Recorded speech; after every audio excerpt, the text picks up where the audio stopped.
ಬಿಜೆಪಿಯೊಳಗಿನ ಆಂತರಿಕ ಕಲಹಕ್ಕೆ ಬ್ರೇಕ್ ಬೀಳೋ ಲಕ್ಷಣ ಕಾಣ್ತಾ ಇಲ್ಲ.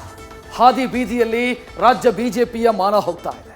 ಹೈಕಮಾಂಡ್ ಮಾತ್ರ ಇದ್ಯಾವುದಕ್ಕೂ ಕೂಡ ತಲೆ ಹಾಕ್ತಾ ಇಲ್ಲ. ಪಕ್ಷಕ್ಕೆ ಇರಿಸು ಮುರಿಸು ತರ್ತಾ ಇರುವಂತಹ ಶಾಸಕ ಯತ್ನಾಳ್ ಬಗ್ಗೆ ವರಿಷ್ಠರಿಗೆ ದೂರು ಕೊಡೋದಕ್ಕೆ ಅರ್ಜಿ ರೆಡಿಯಾಗಿದೆ.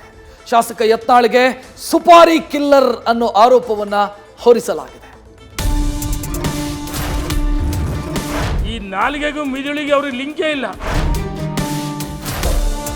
ಇಂಥವ್ರನ್ನ ನಿಮಾನ್ಸ್ ಹಾಸ್ಪಿಟಲ್ ಸೇರಿಸೋದು ಭಾಳ ಉತ್ತಮ ಅನಿಸುತ್ತೆ. ಅವ್ರ ಹತ್ರ ಏನಿದೆ ದಾಖಲಾತಿ ಏನಿದೆ ಕಮಿಷನ್ ಮುಂದೆ ಕೊಟ್ಟು.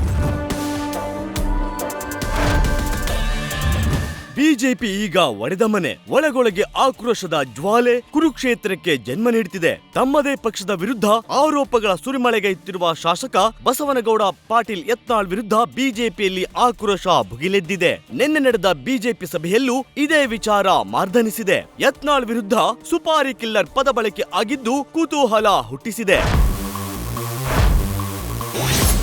ಬಸವನಗೌಡ ಯತ್ನಾಳ್ ವಿರುದ್ಧ ಬಿಜೆಪಿಯಲ್ಲಿ ಆಕ್ರೋಶ ಭುಗಿಲು. ಕಾಂಗ್ರೆಸ್ನಿಂದ ಸುಪಾರಿ, ಸಿಎಂ ಜೊತೆ ಹೊಂದಾಣಿಕೆ ಅನುಮಾನ. ಕಾಂಗ್ರೆಸ್ನಿಂದ ಯತ್ನಾಳ್ ಸುಪಾರಿ ಪಡೆದು ಮಾತನಾಡುತ್ತಿದ್ದಾರೆ ಅಂತ ಪದಾಧಿಕಾರಿಗಳ ಸಭೆಯಲ್ಲಿ ಕೆಲವು ನಾಯಕರು ಜರಿದಿದ್ದಾರೆ. ಕಾಂಗ್ರೆಸ್ ಜೊತೆ ಹೊಂದಾಣಿಕೆ, ಒಳ ಒಪ್ಪಂದ ಆಗಿದೆಯಾ ಅನ್ನೋ ಅನುಮಾನ ವ್ಯಕ್ತಪಡಿಸಿದ್ದಾರೆ. ಅಷ್ಟಕ್ಕೂ ಸಭೆಯಲ್ಲಿ ನಡೆದ ಎಕ್ಸ್ಕ್ಲೂಸಿವ್ ಮಾಹಿತಿ ನ್ಯೂಸ್ ಫಸ್ಟ್ಗೆ ಲಭ್ಯ ಆಗಿದ್ದು ತೋರಿಸ್ತೀವಿ ನೋಡಿ. ಯತ್ನಾಳ್ರಿಂದ ಸುಪಾರಿ ಕಿಲ್ಲರ್ ಮಾದರಿಯಲ್ಲಿ ಕೆಲಸ ಆಗ್ತಿದೆ. ಹಾದಿ ಬೀದಿಯಲ್ಲಿ ಬಿಜೆಪಿ ಬಗ್ಗೆ ಬಾಯಿಗೆ ಬಂದಂತೆ ಮಾತನಾಡ್ತಿದ್ದಾರೆ. ಅಲ್ಲದೆ ಸಿಎಂ ಭೇಟಿಗಾಗಿ ತಮ್ಮ ಕೆಲಸಗಳನ್ನ ಮಾಡಿಸಿಕೊಳ್ತಿದ್ದಾರೆ ಅಂತ ಕಿಡಿಕಾರಲಾಗಿದೆ. ಲೋಕಸಭಾ ಎಲೆಕ್ಷನ್ ಹೊಸ್ತಿಲಿನಲ್ಲಿ ಪಕ್ಷಕ್ಕೆ ಮುಜುಗರ ತರುವ ಯತ್ನ ನಡೀತಿದ್ದು, ಕೇಂದ್ರದ ನಾಯಕರಿಗೆ ಶಿಸ್ತು ಜರುಗಿಸುವಂತೆ ಶಿಫಾರಸು ಮಾಡಲು ಸಭೆಯಲ್ಲಿ ನಿರ್ಧಾರ ತಳೆಯಲಾಗಿದೆ.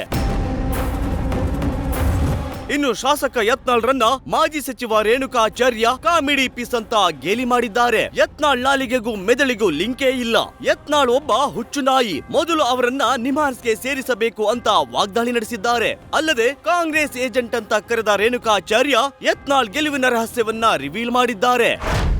ಮತ್ತು ಬಿಜಾಪುರದಲ್ಲಿ ಯಾವ ಒಬ್ಬ ಪ್ರಭಾವಿ ಸಚಿವರ ಜೊತೆ ಮ್ಯಾಚ್ ಫಿಕ್ಸ್ ಮಾಡ್ಕೊಂಡಿದ್ದೀರಿ. ತನ್ನನ್ನು ಬಿಟ್ಟರೆ ಬೇರೆ ಯಾರ್ದು ಬಿಜಾಪುರ ಜಿಲ್ಲೆಯಲ್ಲಿ ಆಯ್ಕೆ ಆಗಬಾರ್ದು. ಎಲೆಬಿಲ್ಲದ ನಾಲಿಗೆ ಅಂತ ಹೇಳಿ ಏನು ಬೇಕಂತ ಮಾತಾಡೋದಲ್ಲ.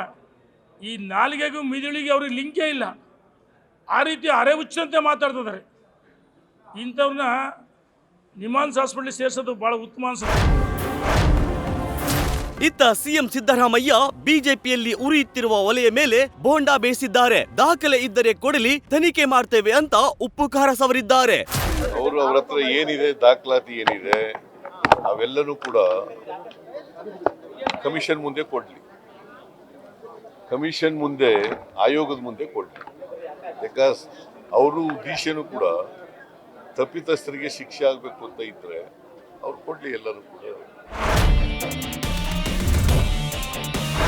ಇನ್ನೊಂದು ಕಡೆ ಇವತ್ತು ಬಿಜೆಪಿ ಕಚೇರಿಯಲ್ಲಿ ಹಿರಿಯ ನಾಯಕರ ಸಭೆ ಆಗಿದೆ. ಈ ಸಭೆಯಲ್ಲೂ ಯತ್ನಾಳ್ ಹೇಳಿಕೆ ಬಗ್ಗೆ ಚರ್ಚೆ ಆಗಿದೆ ಅಂತ ಗೊತ್ತಾಗಿದೆ. ಅಲ್ಲದೆ ವರಿಷ್ಠರಿಗೆ ದೂರು ನೀಡಲು ನಿರ್ಧಾರ ತಳೆಯಲಾಗಿದೆ. ಒಟ್ಟಾರೆ ಪಕ್ಷದೊಳಗಿನ ಈ ಆಂತರಿಕ ಕಲಹ ಎಲೆಕ್ಷನ್ಗೂ ಮುನ್ನವೇ ಮುಜುಗರಕ್ಕೆ ತಳ್ಳಿದ್ದು ಮಾತಿನ ಶೂರರಿಗೆ ಬ್ರೇಕ್ ಬೀಳುತ್ತಾ ಅನ್ನೋದು ಕಾದು ನೋಡಬೇಕು. ಮಧುಸೂದನ್ ಜೊತೆ Ganapati, political bureau, news first.